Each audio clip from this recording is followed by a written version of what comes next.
everybody. How are you? Thank you for tuning in. My name is Tiffany, your host, and to my right I have Kevin Lassiter, your co-host. yes, my delightful co-host, and to my right I have a rising star comedian, special guest in the building, friend of mine, good friend of mine, and friend to the Motive Zone, DAngelo Joyce. Woo woo!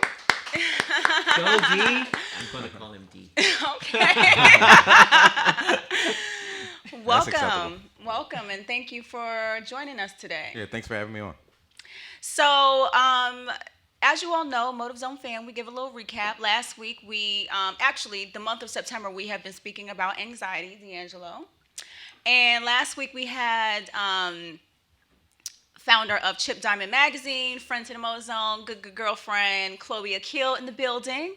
Shout out to her. Yes, beautiful woman. Yes, beautiful and we woman. talked about anxiety from the Black woman's perspective. And I just want to shout her out again, send her virtual hugs. And love. Positive energy. All the positive energy for the rawness and the realness that she brought to the podcast last week. She definitely, gave us her real true story and in a way that was engaging. Mm-hmm. And tear jerking because y'all caught me slipping. I had the eyeball sweats and all of that last week. It was a beautiful moment. But yes, it was definitely a great week. A great episode. And we started the episode with the motive of the day, which was to be kind to yourself and to be kind to others, even though, even if people don't deserve it. And I kind of went into a little spiel about that, about why that's important. But I just wanted to say, like, sometimes these motives may seem a little bit simple, right? Be kind to yourself and be kind to others because, because they are simple. Mm-hmm. But really what it boils down to and what I'm asking my Motive Zone family to do is really take a look at yourself and what it is that you value and what it is that is really important in life. So the motive of the day today is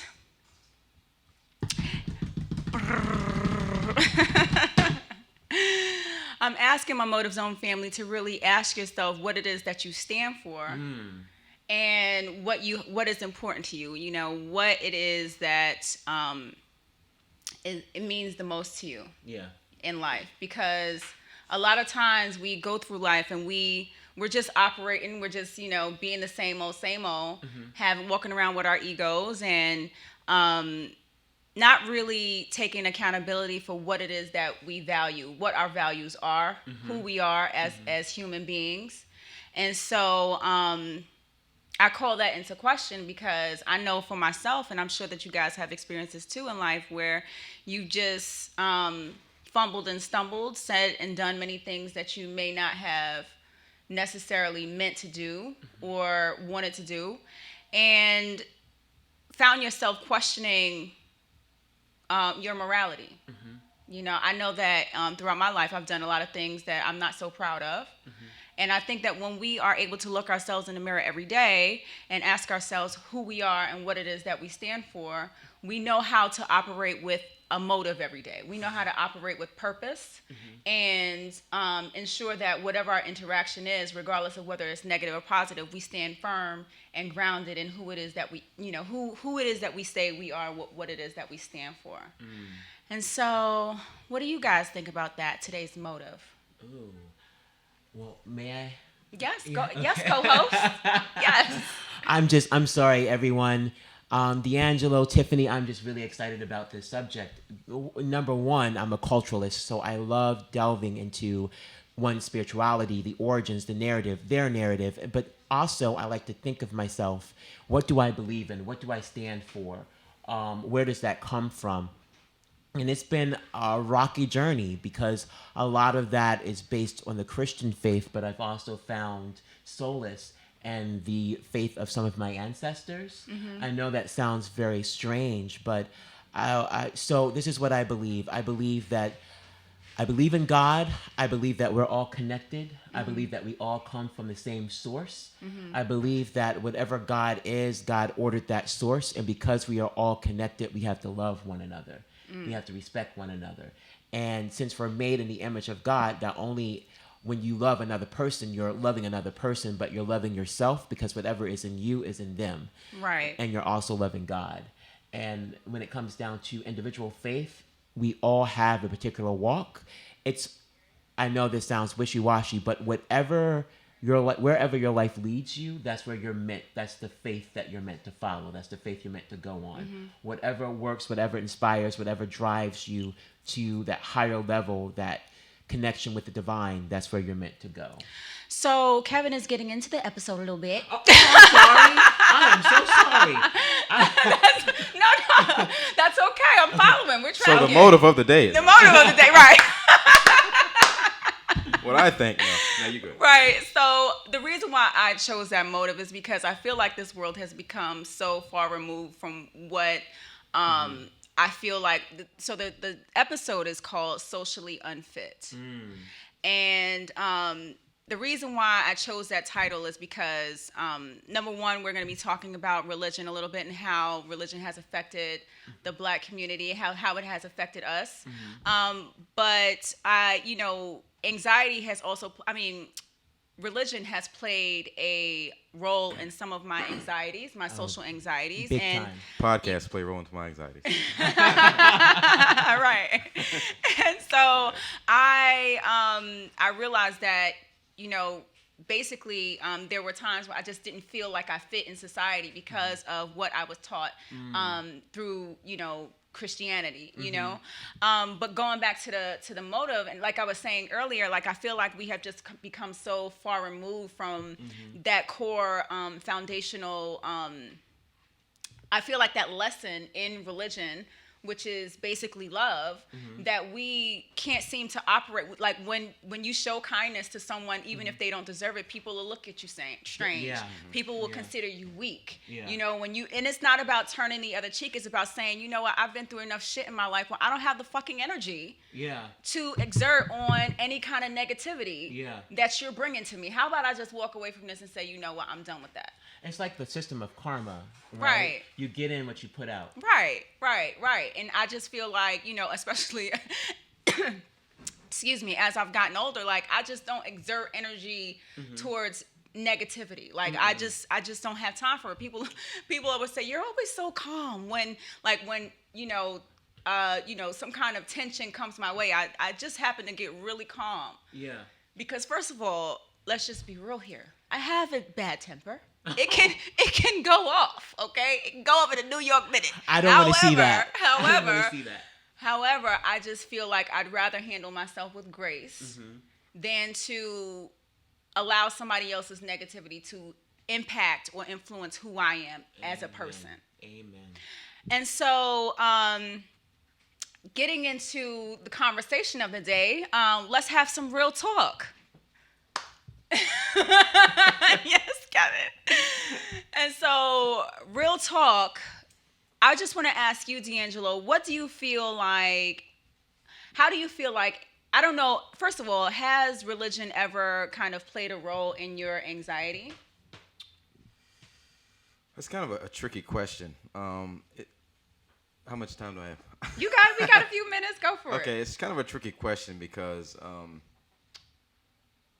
there's a sense in which I think your faith in, especially like the monotheistic Abrahamic religions, it's the belief is that Allah or God or Yahweh, whatever you name him by, speaks from beyond. And so revelation is how you get to know. So there's reason, which you can ascertain by yourself, and then there's revelation, what is brought down to you through a messenger, through some sort of information. So that revelation may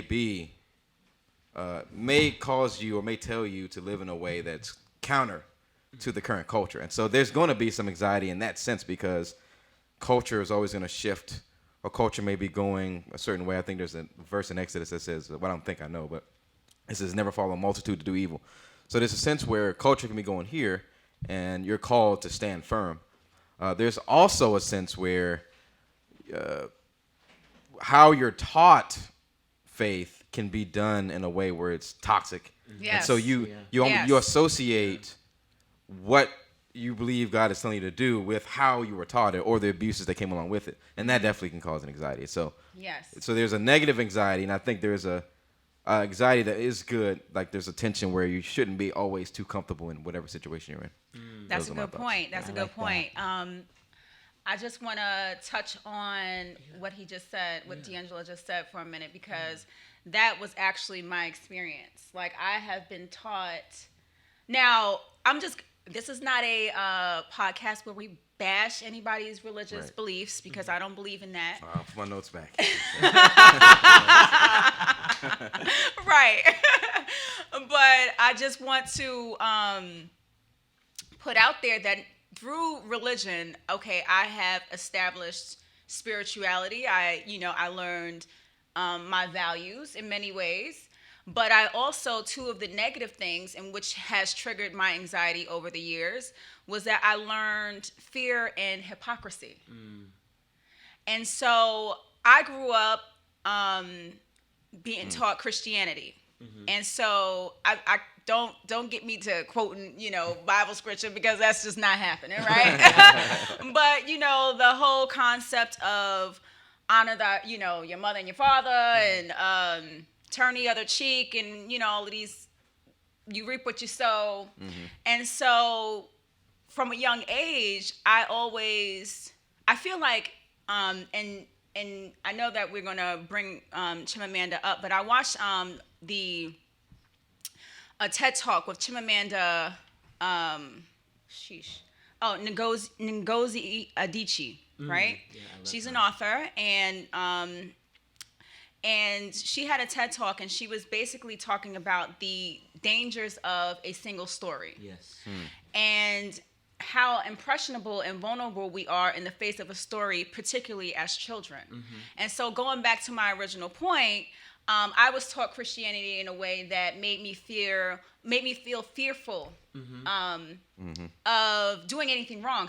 Because I feel like Christianity, from my young child mindset, taught me that I was fundamentally bad, that somebody had to die on a cross for my sins. So I'm just bad. Right. And so anytime that I would do something that was perceived as bad or a sin, I kind of like, it kind of snowballed for me in that feeling not good about who I was as a person, not knowing that these are not the principles that I was meant to be taught. So another thing is that I was taught, to honor your mother and your father. Now, how can you honor your mother and your father when your father is not honoring your mother in front of you? Yeah. How can you honor your mother and your father when your father is not honoring himself? How can you, why is it that I always have to turn the other cheek when people are being cruel to me, and I'm not being taught how to set boundaries? You know what I'm saying? So when you grow up being taught religion in what is fundamentally a toxic way, Right. you learn fear. Right. And hypocrisy, I learned that, like I said, you have people who are teaching you these things that are not honoring and living up to the image that they are portraying to you. I mean, I have another story where,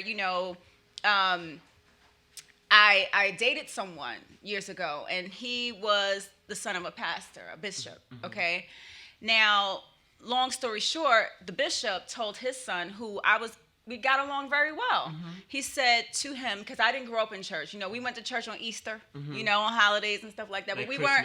weren't. Yeah. You were CME church. Right. CME church. Christmas, Right. Mother Day, and Easter. Right. Right, exactly. And so, we go to church on these days, but my father, he knew the Bible front and back. So, I mean, he would have, I guess, his own little sessions with me, but at the same time, I didn't grow up in church. And so I dated this guy, and they knew that I didn't grow up in church. And so I'm going to church, and, God bless, people, whatever, and their beliefs and the Holy Ghost and all that, but I don't subscribe to those things. If I'm not feeling it, I'm not falling out. Okay? I'm not running up and down, the church screaming and hooting and hollering. See my tie, tie Just- my tie. See my tie, tie my tie. See my tie, tie my tie. You know what I'm saying? Yeah, Like, I don't know how to speak in tongues, okay? And so I never put on. Yeah, I'm not a put on kind of person. And Yeah. so I guess the bishop observed that I just was not really subscribing to You didn't that. show off. I didn't, in order to impress this Yeah. guy. Yeah. And so To put that in context, someone was telling me a guy was telling people how to speak in tongues, and he had a tie on. He said, "See my tie, tie my tie." See Oh my my tie, tie my tie, see my gosh. tie, Say tie it my tie, back. see my Oh tie, my tie my God, tie. that's God. hilarious. That's That's hilarious. Oh, wow. That is Time out, new. time That out, is time out. definitely wow. Yeah. That is. But Yeah. you know what? He's my favorite person because he makes me laugh. Yo, that's crazy. So, real talk, he told his son that I was for play and he needed to go find himself a wife. Excuse me? Yes, this is what he told his son. And it's basically boiled down to the fact that, I wasn't, and I didn't understand what these huge tithes were for.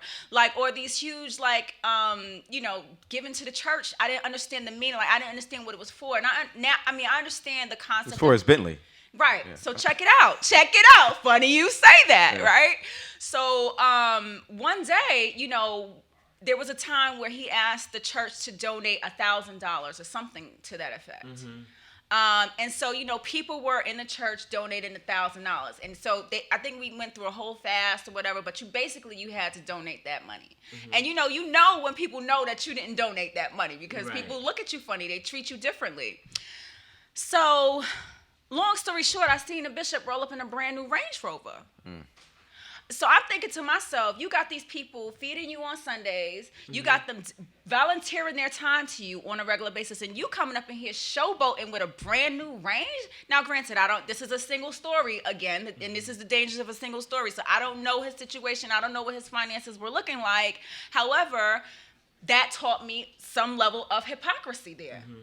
And then on the top of the fact that you're telling someone who clearly liked me not to like me anymore because I wasn't the depiction of what you consider to be good enough for him, lets me know that you're not teaching Christian values. You know what I'm saying? Because you shouldn't be judging. Or you shouldn't be, you should just show love to give love. You know what I'm saying? But anyway, carry on, Kevin. So there has been many times where I wish that the Christian church could go back to the first century, for the exception of the whole persecution under an emperor part. I don't really like that. Couple. But back then it was authentic. It was real. I'm not saying that in order for a human being to be authentic, they need to be put under danger. But the narrative that we're told in the Judeo-Christian teaching of that time in the first century's church is that a lot of them believed and knew that their lives were going to be taken, but they believed anyway. And for me, it was pure. What you just described is how Christianity, once Constantine pushed and made that edict that made Christianity a state religion in Rome, and you see it spread all over and bring and tap into these different cultures and groups, and you see wealthy people becoming Christian, then you see the message sort of change. And what you're just describing about that minister is the message of Christianity has now changed, where a Christian is moral and prim and proper and expansive, as opposed to being a people for the people and using the message of love to connect with the people. How that minister judged you is how the Pharisees would judge according to the Judeo-Christian teaching in the New Testament. Jesus, so I'm going to sound really weird, but Jesus would have been in your situation where he would have been seen as the outcast, and all the Pharisees in their legalities would have been seen as that bishop, because, the message behind the Christian teaching is love. Right. And so when you judge someone, you're casting judgment based on what they look like. That's what that bishop was doing, casting judgment based on what you look like, how you appear. You don't look like everyone else. And it goes deeper than looking like a Christian. There is, like, you were supposed to be this, what he deemed a proper young lady. And that's the issue that I have with the church. We've lost our purity. And we're more judgy. We go after expansion with mega churches and buying this property, buying that property. I don't know why he asked the congregation. I don't want to fall into the danger of a single story. I don't know why he asked them for $1,000. It seems like they already have a church building. They should have just kept that. Several church buildings. Okay, well then I really don't know why he asked for that money. But so I think it's 1 Samuel, and you can correct me if I'm wrong. If a man robs God, for what has he robbed me? And tithes and offering, bring the tithes and offering into the church. So that was supposed to be, that's what ministers today use in order to procure money from the congregation. What a lot of people don't realize in the context of that scripture was it was the money was a tribute from the tribe of Levi, from the tribe of the priests, as well as the whole entire community to sustain the temple.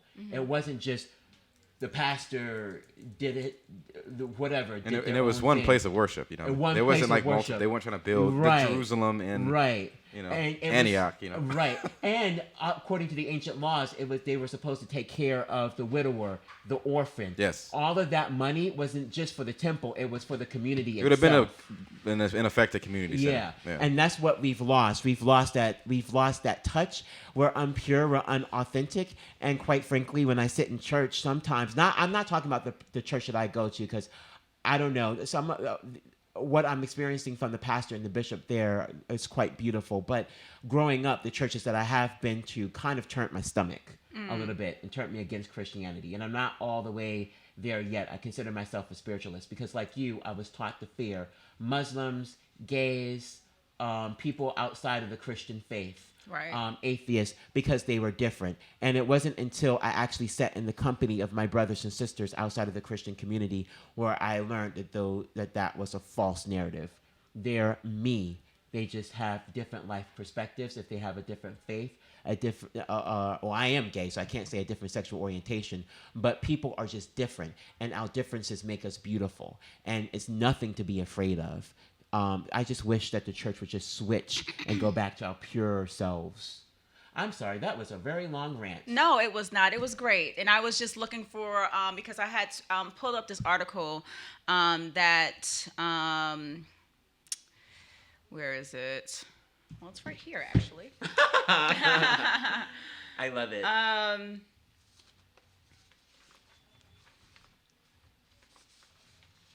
Pardon. But basically, I only wanted to bring up the article because it's about Christianity, and one of the first quotes that you see on the page is Christianity, and I just want to know what your opinions are. Of course. Christianity is the white man's religion.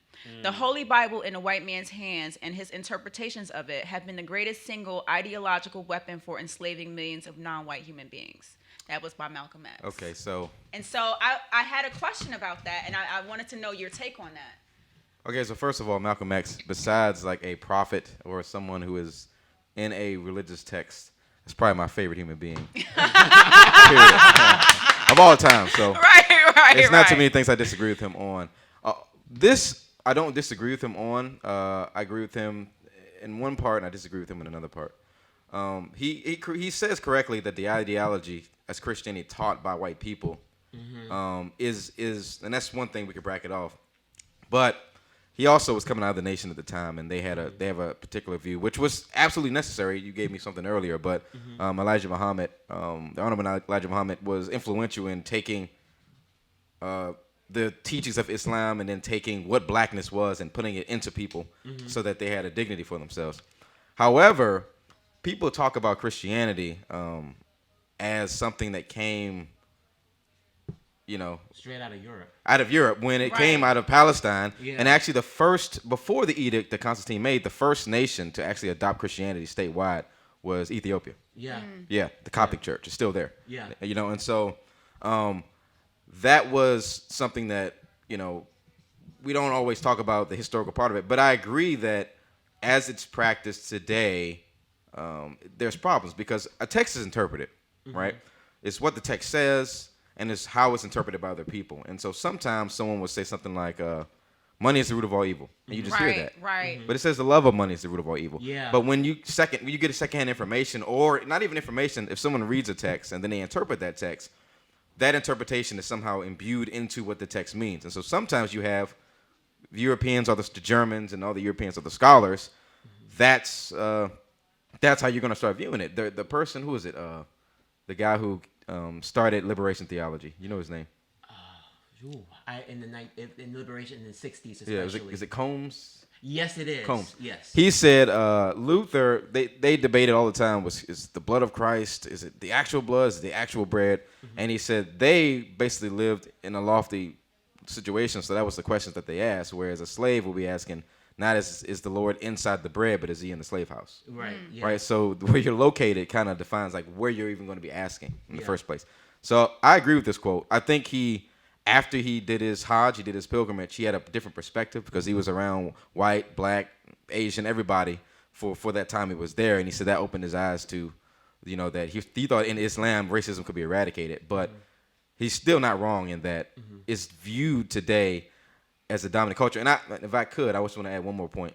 I was listening to a brother, his name's Sherman Jackson, and he was saying how it kind of agrees with that point that Islam, for whatever reason, Islam is viewed as not a departure from the black community in the same way being a Christian does. Yeah. Right?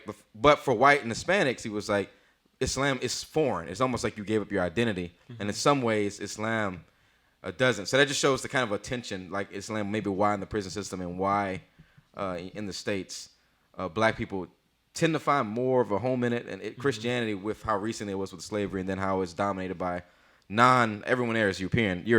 Yeah. That shows you the same thing. If your dad or my mom or someone teaches it in a way, you're gonna.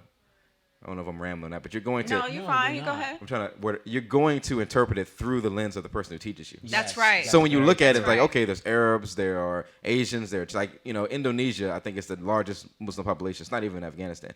They're African. Like, so when you start seeing different people who are sheiks and imams and scholars, you go, oh, wow, this has like an appeal to me because people look like me. And there's nothing wrong with listening to what's being said and also seeing how diverse it is among other people. Because if it's only among one group of people, it seems like something's authentic about it. Yeah. That it's like a plant that only grows here. Right. If it's true, it should grow everywhere. Yeah. The best possible. So I'm Anyway. glad that you said that. Yeah. There's a quote that I actually found just a few minutes ago. This is from Dora McCarr, and she writes an article, America's First Muslims Were Slaves. In this piece, she says, America's first Muslims were slaves. The subsequent erasure of the black Muslim identity among the enslaved people in the United States was part of a strategy to strip enslaved Africans of their individual identities and reduce them to chattel, both legally and in public imagination. The black classification was devised to mark enslaved Africans as property. So if you were black, you were no longer a human being, says Khalid Beidon, an author and law professor at the University of Arkansas. If you acknowledge some of these religious identities, then you're in turn acknowledging their humanity. So how do you subdue an entire people, control an entire people? How do you bring them into society? When they come, and some of them were Muslims, some of them were voodoo practitioners. There's another word that's escaping me when we look into various religions outside of the three main Abrahamic religions. But when they come, they came with their own identity. Religion, like language, is a part of your culture, and it marks your humanity. So how do you dehumanize? You take away. And then how do you subdue and justify your own action? You get into the psyche of the individual whom you wish to enslave. And how would you say that this has stripped black people of their humanity? So, and I feel like a lot of my Muslim brothers and sisters who are black Muslim brothers and sisters, and some who are Hebrew Israelites would agree with me on this point, is that when you look at Western Christianity, and there is a difference between Western Christianity and Christianity of the East, Orthodoxy. My brother mentioned Coptic Christianity. Shout out to my dad, Coptic minister, keeping the faith. Coptic minister. But there is a difference. When you look into some of the cultural practices of Western Christianity, it does not allow for African spirituality or the identity of African spirituality. My brother and I, before the show, talked about Christmas. There are multiple things running through my head. We can look at Old Hallows Eve and Christmas. All Hallows Eve, Halloween, for those of us who are Catholic, you have All Souls Day, All Saints Day that honors the dead. Well, in the African Yoruba religions, we have our own, well, not we, but a lot of our cousins have their own way of honoring the dead, but of course that was replaced with what's taught in Catholicism of how you honor the dead through Mass and through prayer. When you have Christmas, the celebration of Christmas, you know, you have the Christmas tree, which is Germanic and pagan. You have the Christmas wreath, which is Germanic and pagan. Right. And, you know, even though in New England it wasn't practiced until the late 19th century, early on in places like Virginia and South Carolina and remote places where it was practiced, you know, the slaves would put up wreaths and trees, which are pagan, but God forbid they start praying to the ancestors or cultivating in a circle. I mean, and that was reason for them to get beat because that not only were the slave owners unsure of what they were doing, but when they start to regain a sense of their identity, they start to regain a sense of their humanity. My goodness, these are a people rising to power. Subdue them, take it away, strip it away. So you go through generations and generations of not knowing the religious traditions of your own people. You start following a Western sense of Christianity. And again, this is not to devalue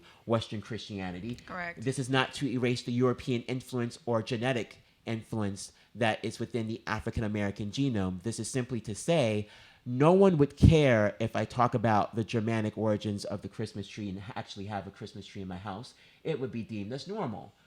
But as soon as I start praying to the goddess Oshun for love and guidance, Right. then I'm a weirdo. Right. Or as soon as I start to embrace Islam, which I have Fulani roots, as part of my faith, I'm looked upon as an extremist who's left the truth. Right. So, in a way, it has stripped us from our identity because it's put a fear.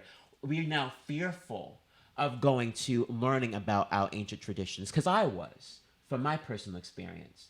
But what people don't realize is that Christianity, like all other religious ideologies, are a perspective of how one should live their life. I think that we're just all fearful altogether. You know what I'm saying? Like, we are just so far removed from who we are and what we stand for and what it is that we value that we're not activating that on a daily basis.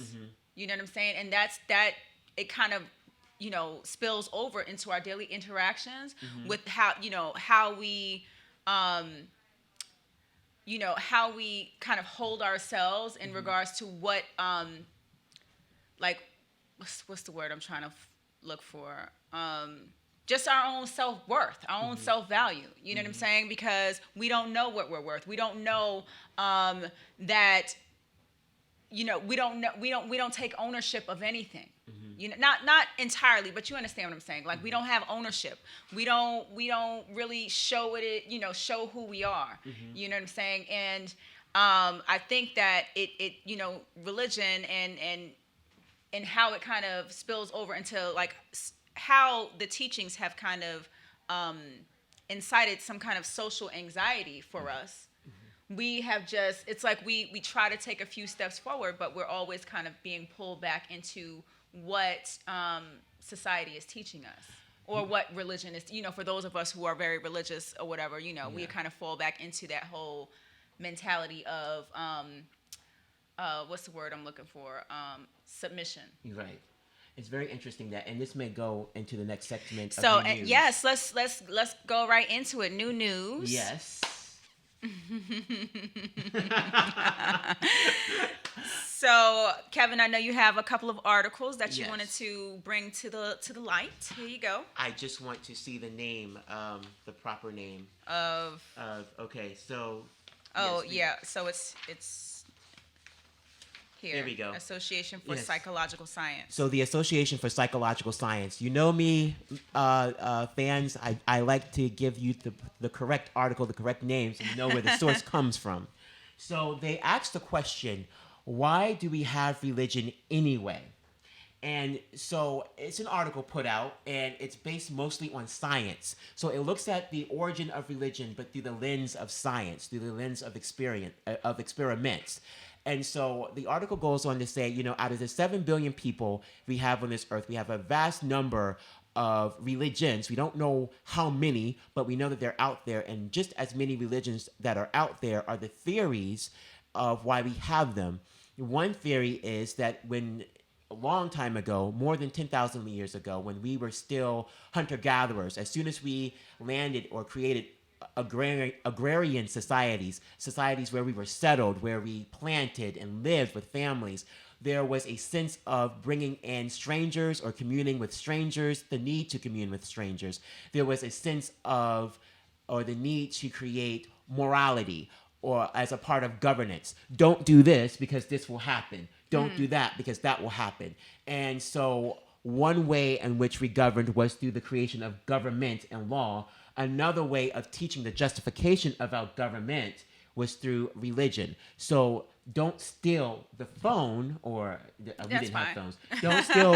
Don't steal the carrot. Sorry about that. Don't steal the carrot, because in the afterlife, you'll reap what you sow. You steal a carrot, you'll have a poor transition into the afterlife. You respect someone's property as a means of respecting them, you'll have a good transition into the afterlife. There are other theories out there. Another theory is that the reason why we have religion, to explain the unexplainable. You can look at the ancient Greeks. The Greek god Zeus, the god of lightning, the god of the gods. I'm sure when the ancients looked up and saw lightning flash to the sky, a narrative was spun about where that lightning came from until we had the science to show where that lightning came from. So there are multiple theories of where religion comes from that they looked at, but there is sort of like a scientific explanation. And so one of the experiments that this association did was that they took a group of people and they promised them money. They said, if you stay with us this week, you'll get $5. But if you make your business to come back to us next week, we'll pay you $1 more, $6. And they found that the religious people, or the people that prescribed to any religion, statistically, were the ones who came back a week later to collect that $6. Why? Because they had a sense of self-discipline, which is what religion pushes, self-discipline. And they also had the sense of, if I do this action, I'll reap a benefit later on in life. So there's sort of like another idea that I came across, I have with me, is religion instinct. Religious experiences, this is from, again, the Association of Psychology Science. Religious experiences satisfy two basic functions of the brain: self-maintenance, how do we survive as individuals in a species, and self-transcendence, how do we continue to evolve and change ourselves as people. Going back to liberation theology, in 1962, the Catholic Church allowed for the indigenous community in Latin America to play their instruments, because Catholicism, or the movement of the Spirit as seen through the scriptures, allowed them to see these people as people, and allowed them to want to change the Western perspective of indigenous life. So they allowed them to incorporate the use of musical instruments into the Mass, so that people within the Catholic community could see the humanity of this people, experience the culture of these people, and these people can actually feel like they belong, because they see themselves in this bigger organization that they view came from Western influence, from the conquistadors first coming from the Iberian Peninsula. So there is sort of like a scientific and a psychological origin of where religion comes from. I wanted to point that out. And we can see that even in the African American community.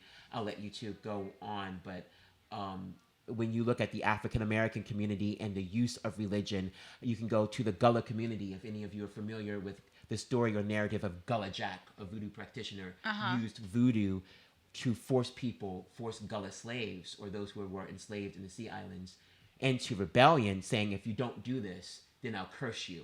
So you can see how religion and how it evolves. And And so basically, we have this religion that is teaching us basically how, to survive, but it doesn't fit with who we are as a people, who we are as a culture, what it is that we value. And it doesn't really teach us to look inside of ourselves, because what I found really interesting is that I looked up the definition of God, and the definition of God, according to the regular dictionary, Merriam-Webster, God is the supreme or ultimate reality, such as the being perfect in power, wisdom, and goodness. And then it goes on to say who is worshipped as creator and ruler of the universe. But I cut that part out because God, the supreme or ultimate reality, such as the being perfect in power, wisdom, and goodness, that is who we are innately. Yeah. That is what we are innately. We are naturally, we are born good. Yeah. You know, and we have intuitive wisdom. Yeah. We have innate goodness already established in us. And so what we do is when we subscribe to, you know, these other religions in a way that's not empowering, we look outside of ourselves for validation, if that makes sense. Does that make sense? Yeah, I understand. Okay. Well, Motive Zone fam, we, you know, since we were talking about anxiety all September, and, you know, anxiety can get a little heavy at times, we decided to have a little something special for y'all in the For Our People segment. So we're going to take a little quick break, and we will be right back with you as our friend and comedian DAngelo Joyce gives us a bit of stand-up comedy to kind of mellow out the rest of the month, give us some laughs, and round out all of this heaviness that we've been talking about all month long. So stay tuned.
Without further ado, For Our People, we have rising star and funny man, DAngelo Joyce. Woo! It's a beautiful transition from anxiety from doing a podcast to getting on stage and having the same anxiety transfer and amplified. I always think it's funny that we have in this country we give people multiple options, right? And then we get upset over the option that they choose, and we're surprised by it. So for Halloween, we tell kids to go to the door and say what? Trick or treat. Right, trick or treat. But then we have the nerve to get upset when someone hides a razor blade in the candy. Right. It's like, why is Tammy's little mouth bleeding? Trick, bitch? What you mean? That's what you thought? I was using the bathroom at the DMV earlier today, right? I took a paper towel, and I put soap and water on it, and I wiped the toilet seat down, like real thoroughly, both directions.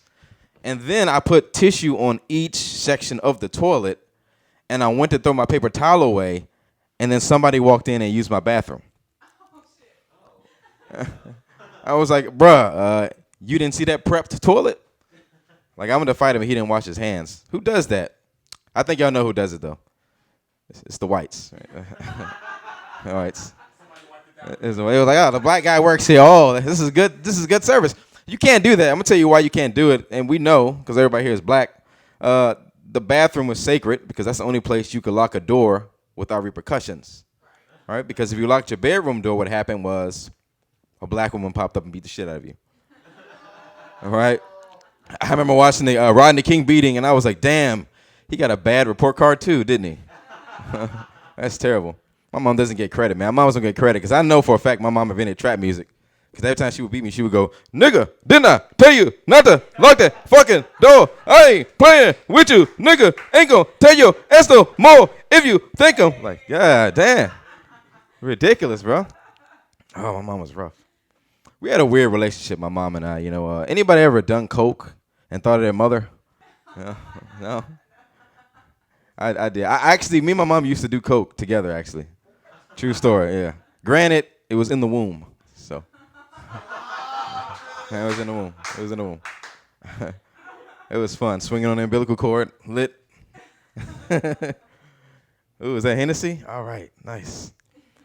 That's weird, though, when you get older and you look back and you realize, like, all the adults in your childhood were all addicts, like, all of them. It was like, oh, so that's why the kids had to stay in the back while y'all were out playing cards. You know what I mean? It was a coke party, so I get it now.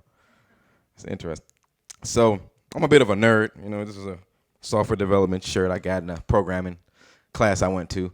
And I grew up reading comics. So one of my favorite comics was Superman. But I always thought it was weird that he had this dual identity, right? Where he had his glasses on, he was Clark Kent, and then he took them off, he was Superman. And no one noticed it for some reason. And I always thought that that was bad writing. But then as I got older, I realized that it's true and I could prove it. All right, you ready? All right, nerd. Nigga. All right. I say if they're working fix your PC, buddy, no problem. No overtime, I'm good. Nah. All lives matter. So, I have a son. Anybody got kids? You got kids? You love them? Now?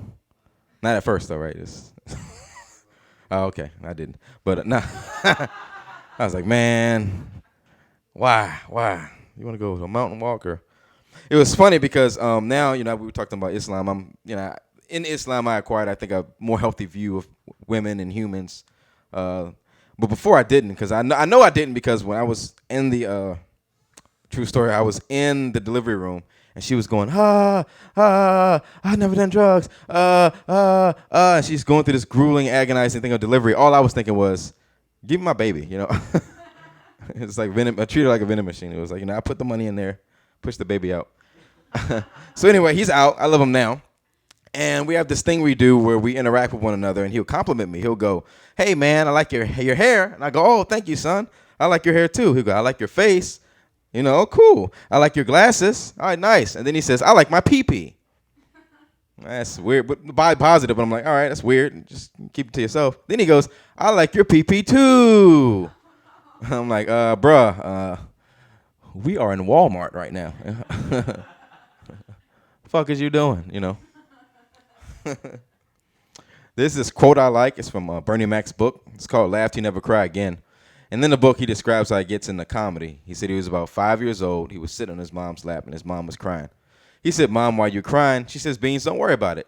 Then she starts laughing hysterically. He said, what's so funny? And at the time, it was Bill Cosby, actually. And he was telling comedy on TV. So Bernie Mac says, when I grow up, I want to be a comedian, make you laugh so maybe you never cry again. Isn't that a beautiful quote? Yeah, it is. I feel like it's a beautiful quote, but I think I ruined it just a little bit because I reread it as Bernie Mac's voice as an adult. All right, so it took away the innocence. Can you imagine that? I was about 5 years old. I was sitting on my mama's lap. I said, Mama, why you crying? She said, Beans, don't worry about it. I said, no. What the fuck is going on? I'm trying to find out what's going on with my mama and shit. Acting all crazy than a motherfucker. You don't understand. I ain't scared of you motherfuckers. And she started laughing hysterically. I said, Mama, did Dr. Huxtable get to your drink? I like to think of like Bernie Mac going to McDonald's and ordering something and they don't have what he wants. Right. How you doing? I'm doing good. Give me a motherfucking number 6. We ain't got no motherfucking number 6. Well, bitch, give me a number 2 and a number 4. All right. Appreciate y'all. This is DAngelo Joyce. Thank you. Thank you. Woo!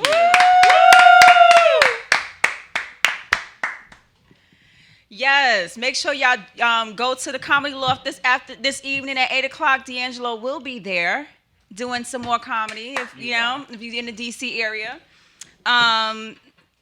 So thank you all again for tuning in. Thank you, DAngelo, for joining us. You are hilarious. And like I said, if you want to see more of his comedy, make sure you hit up the DC Comedy Loft tonight. That is at 1523 22nd Street Northwest, DC. And remember to hit the subscribe button on our YouTube. Follow us on Instagram and Facebook. You can stream us on Spotify, iHeartRadio, Stitcher, and Apple Podcasts. Yes. Thanks again for tuning in. We'll see you again next week. Peace.